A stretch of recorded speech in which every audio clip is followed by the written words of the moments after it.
Cerita ini adalah pengalaman waktu kecil yang mungkin masih membekas dan masih terus teringat. Apa yang kalian pikirkan saat melihat kepala manusia tanpa bagian tubuh lainnya yang jatuh tepat di depan mata? Pastinya serem, bukan? Ya, itulah yang pernah saya alami ketika masih duduk di bangku sekolah dasar. Entah kelas berapa, saya perkirakan saja saat itu sekitar kelas 3 atau 4 SD. Kejadian ini terjadi pada tahun 90-an. Kebiasaan tahunan keluarga saya, yang pada saat setelah Hari Raya Idul Fitri kami biasa mudik ke Jawa Timur untuk berkunjung ke rumah nenek atau orang tua dari ibu saya. Kejadiannya seperti ini, pada malam sekitar 19.30 menit. Bapak dan ibu sedang mengemas pakaian untuk kebutuhan baju ganti selama kami di Jawa Timur nanti. Sambil mengobrol dengan ibu, Bapak merencanakan keberangkatan mudik yang pada waktu itu kita harus berangkat menuju stasiun Gambir setelah orang-orang selesai sholat subuh. Karena kereta api pada waktu itu, kalau kita tidak bergerak cepat pasti tidak akan dapat tempat duduk. Beda seperti sekarang ini, yang sudah pasti dapat tempat duduk saat kita sudah membeli tiket. Untuk yang lahir di tahun Guan pasti sudah hafal bagaimana keadaan kereta api Indonesia pada tahun itu. Singkat cerita, kami semua tidur, di rumah hanya tinggal kami berempat, bapak, ibu, adik perempuan paling bontot, dan saya. Karena ketiga kakak saya sudah menikah, dan sudah tidak tinggal bersama lagi, saya pun yang pada saat itu sedang nyenyak tertidur dibangunkan oleh ibu. Yang dimana ketika dibangunkan, samar-samar terlihat jam pada saat itu menunjukkan pukul 3 pagi. Namanya anak kecil, sudah dibangunkan pasti maunya tidur lagi, saya pun tidur lagi. Tetapi tak lama ibu membangunkan saya lagi, saya pun mencoba bangun walau kenyataannya ngantuk masih sangat terasa. Saya mendengar dari kamar mandi sepertinya bapak yang sedang mandi. Dan saya melihat ibu sedang memasak, menyiapkan bekal makanan untuk kami bawa selama di perjalanan nanti. Alih-alih masih sangat mengantuk, saya yang ketika itu disuruh untuk mandi setelah bapak, akan tetapi saya justru memilih untuk pergi ke teras rumah. Tepat di teras rumah, ada sebuah dudukan dari semen yang tingginya sekitar 50 cm. Biasa memang untuk kami duduk. Seperti skat, tapi tidak tinggi dan bisa diduduki. Saya pun pindah di pembatas itu, saya duduki pembatas tepat di tengah antara kedua kaki, dan saya mencoba membaringkan tubuh saya dengan pipi menempel dan menghadap ke sebelah kiri. Tak ada orang lain selain saya waktu itu. Dulu tepat di depan rumah masih ada kebun milik tetangga. Pohon yang paling besar itu ada pohon jambu, pohon petai Cina, dan pohon salam.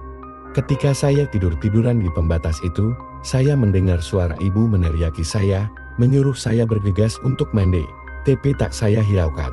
Saya pun mengganti posisi kepala saya, yang awalnya mengarah ke kiri saya pindahkan ke arah kanan, dengan bagian pipi yang menempel di pembatas skat tersebut. Tak lama dari itu saya seperti mendengar suara seperti batu yang bunyinya menggelinding, hendak ingin jatuh. Tapi saya cuek saja tidak menghiraukan akan hal itu. Namanya masih bocah, tak lama ada bunyi sama terdengar kembali. Kali ini saya sedikit penasaran dan mencoba menunggu. Apa yang sebenarnya ingin jatuh dari atas genteng itu? Bunyinya tepat di atas kepala saya. Ketika saya menunggu tapi tetap tidak ada yang jatuh dari posisi atas genteng, saya masih tidak peduli akan hal itu, dan tak lama, di suara ketiga kalinya, bunyi itu semakin lama semakin terdengar. Dan seakan suara itu sangat dekat tepat di atas kepala. Saya mencoba bangun, dan melihat di sekeliling arah kebun-kebun. Akan tetapi tetap tidak ada sesuatu di sana. Saya pun kembali lagi ke posisi awal, dengan posisi pipi mengarah ke arah kiri. Saat ini bunyi itu sepertinya mulai menghilang, akan tetapi berselang sekitar 2 menit. Saya mendengar tepat di atas kepala seperti ada yang menimpuk genteng tersebut. Suaranya lumayan keras. Ketika saya mendengarkan suaranya, seperti batu yang menggelinding berjalan mondar-mandir. Sontak saya pun terbangun, karena kaget. Akhirnya saya melihat kembali ke arah kebun, mengamati sekitar. Arah atas seperti atap-atap plafon pun tak luput lepas dari penglihatan saya. Akan tetapi ketika saya mencoba mencari dan mengamati suara tersebut, suara itu justru menghilang. Saya pun mencoba kembali untuk tidur-tiduran di pembatas itu lagi dengan pipi mengarah ke kanan. Akan tetapi tak lama ketika saya baru meletakkan pipi di atas pembatas, sesuatu justru jatuh tepat di depan wajah saya, yang jaraknya mungkin hanya sejengkal dari wajah, kepala. hanya kepala tanpa bagian tubuh yang pada saat itu jatuh tepat di hadapan saya. Suara ketika kepala itu jatuh seperti buah kelapa yang jatuh dari pohonnya. Bunyinya keras, sangat keras. Sontak saya kaget dan berteriak sangat kencang. Kekeklah. Kepala Habun tetulunggak. Saya pun dengan cepatnya lari ke dalam rumah. Ibu yang mendengar saya berteriak dengan sangat kencang, langsung menghampiri saya, memeluk saya, dan saya pun memeluk ibu sangat kencang sekali. Wajah saya ketika itu berada di posisi perut ibu, dan tidak ingin saya lepaskan. Ibu yang kala itu ikut panik, lalu mencoba menanyai saya, ada apa sebenarnya? Tapi saya sama sekali tidak menjawab. Bapak yang tiba-tiba keluar dari kamar mandi pun ikut menanyai saya, akan tetapi saya hanya menangis kejar dan memilih untuk tidak menjawab. Saya akan mencoba menggambarkan bagaimana sosok kepala buntung tersebut ketika kepala itu jatuh seperti bagian wajahnya dulu yang menempel di tanah. Tak lama ia memutarkan wajahnya tepat ke hadapan saya, yang saya lihat bagian rambutnya keriting, agak panjang melebihi telinga. Dengan bagian wajah yang hancur penuh darah kehitaman, satu bola matanya keluar menggantung dengan urat-urat saja. Bagian mata yang satunya tertutup rambut yang berantakan.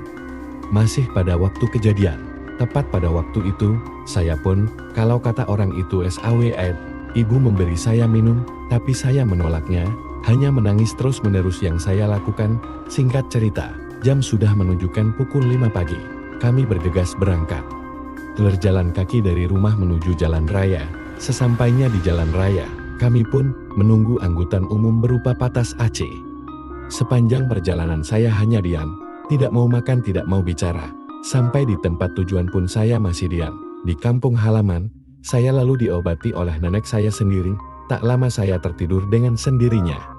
Keesokan harinya, saya mulai pulih dan sudah bermain bersama teman dan saudara yang umurnya sebaya sama dengan saya. Itulah kejadian waktu kecil yang pernah saya alami, yang sampai saat ini masih saya ingat.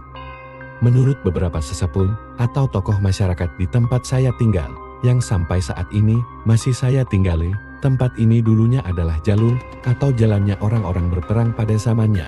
Selama perang terjadi ada pembantaian yang menewaskan beberapa korban perang. Jalur mereka itu menuju perkebunan karet yang sekarang ini sudah terbangun sebuah mal besar di kawasan Ciledug. Terus ikuti Radio Tengah Malam, dan agar teman-teman setia nonton kisah ini. Bagaimana menurut kalian tentang kisah ini? Tulis komentar kalian di kolom komentar. Dan bila teman-teman yang baru bergabung jangan lupa like, comment, share, serta subscribe channel ini. Dan nantikan kisah-kisah horor berikutnya tetap di Radio Tengah Malam.